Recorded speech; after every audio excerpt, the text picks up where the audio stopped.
New shooter coverage of NAB 2025 is sponsored by B&H Build Expo, June 17th and 18th at the Javits Center, New York, and Atlas Lens Co.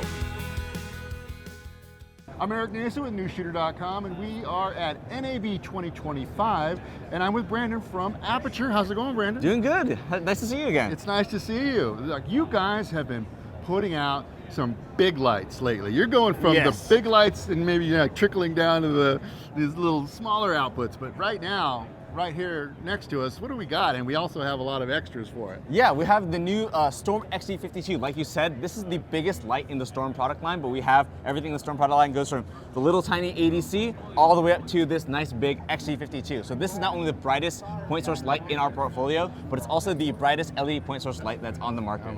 That's pretty crazy. So this guy right here is a 5200 watt lamp head. That's what the XT52 stands for. The X again stands for crossfade, T stands for tint. So this is an evolution of our original Electrostrom XT26, but because it's Storm, that means it features the all new Blair engine. So this is the brightest Blair light that is in our product line. Blair, again, for everyone who doesn't know, stands for blue, lime, amber, indigo, and red. So we mixed together these 5 colors to create exceptional tunable white light color quality. That is, has a really wide color temperature range, 2500 Kelvin to 10,000 Kelvin. You got full plus minus green, and that means full, like full plus green gel is 100%, full minus green gel is minus 100%, 50% is a half green gel. So you're actually working with ASC, MITC gel standards, and you do that all with indigo, bumping up the SSI and creating that really nice fluorescence, giving that real nice actual daylight quality. So this guy right here, a 5200 watt lamp head, is actually outpunching 6K HMIs, getting close to 9K HMIs, and is really a solid sun replacement with both output and color quality. Man, it's awesome. And when you're talking about, it has HSL, right? Yes, it actually has limited HSI and now your mode Blair now. engine also, that, because you have those extra colors like lime, you're able to do yellows and certain colors even better than some RGB lights, right? Exactly. We basically are able to do red, blues really well, and then we have our lime here. So here's where we have our limited HSI. We basically don't have green, but we still do get lime. So this means that now within the addition of HSIC Plus mode, not only just XY like we had before, you can now actually access all these colors more easily. So even though this light is a beastly high output HMI killer, you can still add in color to the scenes where you need. And if you need to dial in a little bit more orange than you would need to just with CCT, you can definitely do that. All I have to do is just crank the hue over here and bring it to this little orange guy right here. Look at that. Yeah, nice. And this guy, still, despite being a high output HMI level light, it's still actually, we're really proud of it being single person operable. This guy right here with the yoke is about 31.3 kilograms versus an M90, which is about 40 kilograms. So you can actually lift this up as one person, take it out of the stand, put it back in the stand. And this guy right here, the control box actually slimmed down a lot from our XT26. Yeah. You can see it went on a little bit of a diet and turned to a briefcase mode. Now let me check that out. That's not bad. Wow. Oh yeah, that's not bad. Yeah, you don't need a trolley case for this anymore. Everything is stackable. You can stack the control boxes on top of each other. You can stack the lamp heads on top of each other. Everything is made for the ability to operate as a single person or just smaller teams, because we know that in today's world, teams are just getting smaller and smaller. Right. And you know, it's big.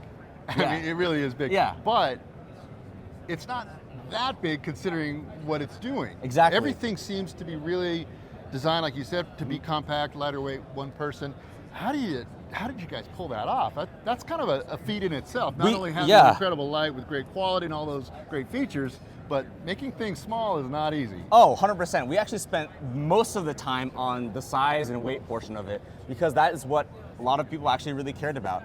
We had to do a lot of work on our cooling system. We did a lot of work on our high efficiency, high density power supply to make sure that everything could be as compact as possible, because that's what everyone was asking for. When you want to put this light in a Condor, when you want to put in a cherry picker, they said weight is everything. Yeah. I also want the control box on the ground. So that's why we took the control box out, and actually, in addition to the 7.5 meter head cable right here, we actually use a new locking design. So that means that this head cable is extendable. You can actually cascade them together. Right. So you can go up to 45 meters, which is 150 feet. So whether you're in a scissor lift, a Condor, or a cherry picker, you're gonna be able to send this guy up there with minimal weight. Very nice, very nice. So we have a really high output light, great color, great HSL, We also have new accessories. Yes, we have a few different accessories for this guy. So right now we have the 35-degree reflector. This is what comes with the light. We also have for this guy a 50-degree and then a 20-degree. The 20-degree actually comes in 2 stages, so it comes apart, so it stores a little more easily. So it's a 25-degree stage and then an extended 20-degree stage. We don't have those here on the floor, but what we do have is our parallel beam reflector and our CF16 Fresnel. You want me to grab this one? Yeah, let's do it. Let's take a look. Swap this guy out. Oh, look at that, Gary. You want one of these? Yeah, he's nodding his head yes. So this guy is our CF16 motorized compact Fresnel. So motorized. Yes, the beauty of this guy is that in addition to being, sorry, 1 second, there you go. You see, one person can do all of this. So, even though it's 16 inches, which is bigger than our previous motorized F14 Fresnel, you're actually getting something that is more compact. This is actually about 30% thinner than the compact Fresnel. Oh, look at that. And we can actually use the motorized spot flood right here. So we're getting motorized spot flood right here. You can see it here. All you have to do is push these buttons right here. But this is actually something where you can actually, unlike our previous Fresnel, you can actually remove the focus motor and you can turn it into a manual Fresnel. So you're getting everything you need in terms of being able to use it manually, you're able to use it in motorized configuration as well, all controllable over Sidus Link and DMX. Oh, now you can control the motor through the Sidus Link? Yeah, of course. Oh, that's everything awesome. in the Aperture Of ecosystem course. you can control over Sidus Link. Yeah. So this is the motorized F16 Fresnel. It works super smoothly and is super thin using our new compact Fresnel design. But we also have a new parallel beam attachment too. Now, is this in prototype mode? Or is this is ready to go? This is 90% ready to go. Yeah. So this is gonna have a few different changes to it, like where the handles actually get mounted. But you can see right here, it's still super easy. All I gotta do is put it in here, lock it in place. Yeah, that's Again, pretty great. do it as one person. This guy's only 10 kilograms, this is about 22 pounds. So now we can see right here Wow, where look at this that guy's spot. throwing this up. So this XC52, 5200 watt lamp head is now throwing this a 5-degree beam. And actually the technology that we're using in the Storm Parallel Beam 70 is called the Cassegrain reflector system.